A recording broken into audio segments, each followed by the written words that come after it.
Installing and configuring View Security Server for external clients. This is one of those topics that is strangely difficult to kind of teach on. And the reason is because everybody's external environment is a little bit different. Everybody has different policies and processes that you have to incorporate to secure things out in a DMZ. Different people have different tolerances for different levels of security. Your security person in your organization may not like you, and so they don't want you to do certain things. We all know. Uh, the, this is a really challenging topic. And so what I'm going to do in this topic is kind of give you the very basic configuration for how View Security Server can get set up. The whole gist of this instance of a View Connection Server is that somewhere out in your DMZ, you want the ability to have a machine that can sit there and serve as I will use the term proxy, although again, I'm using it kind of from a soft perspective, to proxy that communication between the external clients and your internal virtual desktops. Now, View Security Server exists as that solution to connect those external clients to their internal virtual desktops. And so having this machine there kind of acts as a buffer from the outside world so that any kind of traffic needs to hop through multiple machines before it gets into the inside LAN. Again, some environments this works, some environments there may be additional security things you have to lay into place to support this. Now, what's interesting is that the View Security Server generally is not a member of your internal domain. And this is a good thing, right? Anytime you have to take a computer that is a member of your internal domain out into the DMZ, things begin to get very weird because you have to open up a lot of network ports to support that. So instead of making it a member of the domain, you typically make a View Security Server a member of a work group, and then you pair that security server with an internal View connection server via a one-time, what they call a pairing password. That pairing password it's time-bombed password. The connection server waits for a period of time, and if it receives a connection request with that pairing password in it, well, then it assumes that that is the correct server that is sitting out in the outside world. So I'm not going to spend too much time talking about firewalls here. If you do end up configuring this, you will have a lot of additional due diligence in order to support those firewalls. You will see some of the firewall settings whenever we go through the installation, but just don't forget the firewalls. I mean, we are dealing with a DMZ here. You are going to have to do whatever's necessary to support the host-based firewalls. In addition, also your layer 3 and layer 4 ACLs on your Cisco device or your firewall, whatever firewall vendor you use. Down under the interaction portion, we're going to spend not very long just talking about, okay, how do you configure that pairing password? It's remarkably simple. How do you install View Security Server? It is almost the same as installing a regular configuration, or excuse me, a connection server.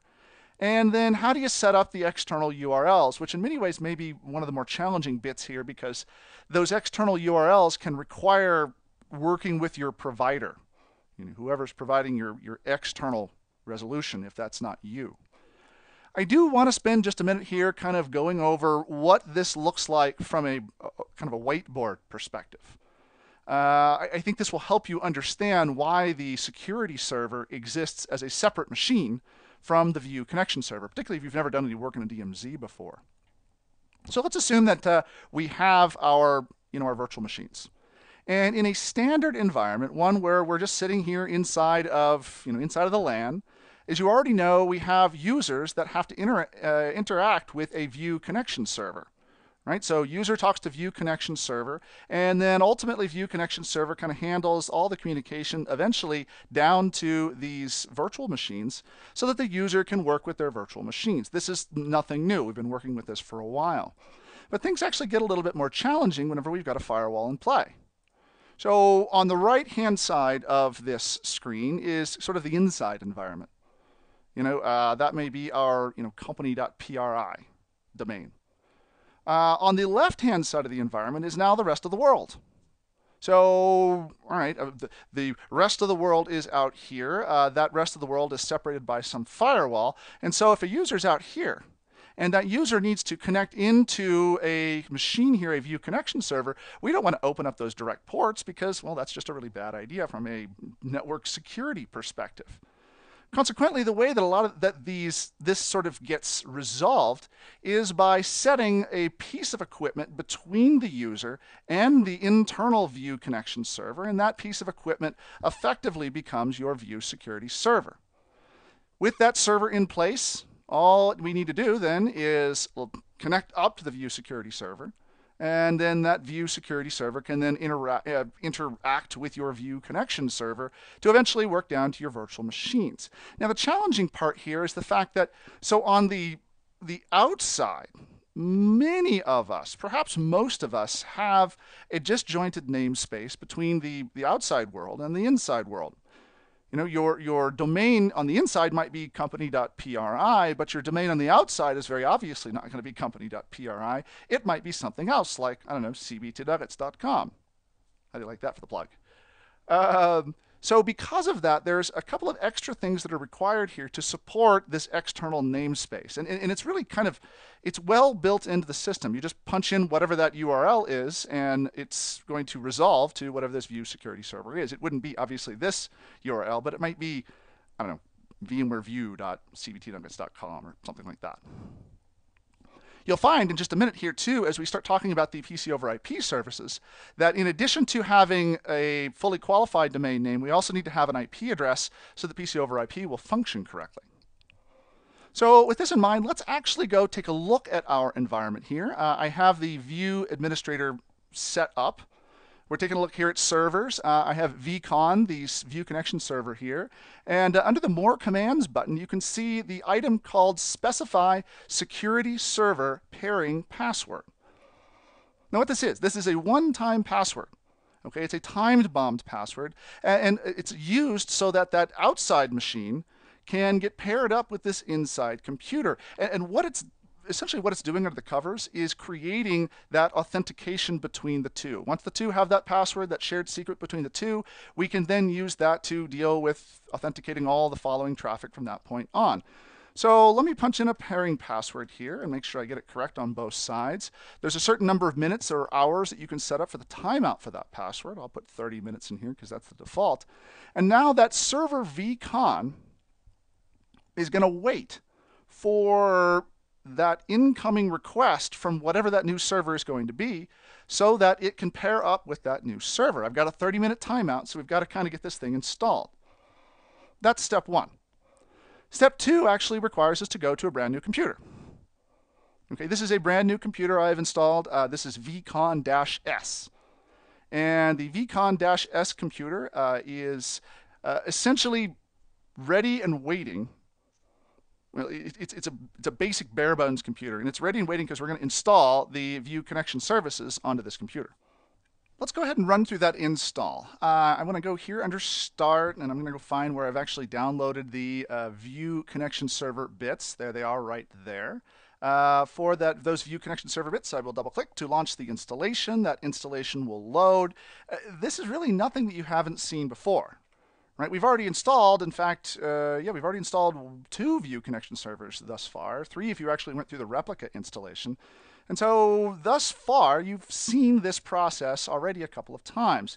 What's different, however, is this time we're going to install a view security server. And again, as you note here, it says this is used on servers in a DMZ to run an appropriate subset of the full view connection server functionality. Now, a little aside here. As you can imagine, what we're doing is creating, this environment that is connectable from the inside and the outside. And so just like any of those machines that you may set out in your outside DMZ, you have to make sure that you have all those extra security pieces in place. In addition to setting up view security server, you might have, depending on your environment, intrusion detection. You got to make sure you've got these things patched. You've got to make sure you have all the firewall configurations, just everything that's necessary to keep this thing secure, because your connections are going to hop through this server before they get into the inside world. So, all right, here is the item that allows us to connect this outside server, the security server, with the inside server. That's going to be vcon.company.pri. Hit the next button here. If the two connect, well, then we can enter in the password and choose next again. Once those two have actually entered in appropriately, well, then now I can actually supply that external URL and the PC over IP external URL. Okay, so full disclosure, I've not actually segmented this out into its own DMZ. Just the process of doing that is less exciting than just seeing how this installation works. But very, very, very important here is recognizing that this external URL has to be an externally resolvable URL. Okay, I mentioned that before, but I got to kind of just, put a fine point on the fact that if your external clients outside in the world can't connect to this URL, well, then you're going to have a problem. This might need to be, cbtnuggets.com. Okay, the existing configuration here, vcon-s, is being put into this external URL because this machine is currently in a work group. Now, I'm just going to leave this how it is for now because you can adjust this a little later. The next screen here sets up all the firewall rules. Okay, the incoming TCP ports are 80 and 443. Also, TCP and UDP ports 4172 are allowed as well. So hit the next button, install, and that goes about completing the installation of that View security server. Once this installation is complete, I can go back to my original server, here's vcon, and then just take a look at the servers that exist in this environment. You'll notice now that in addition to the server vcon, we now have this vcon-s server, supports PC over IP. Choose the edit button here, and here's where I can adjust again down the road some of those external URLs.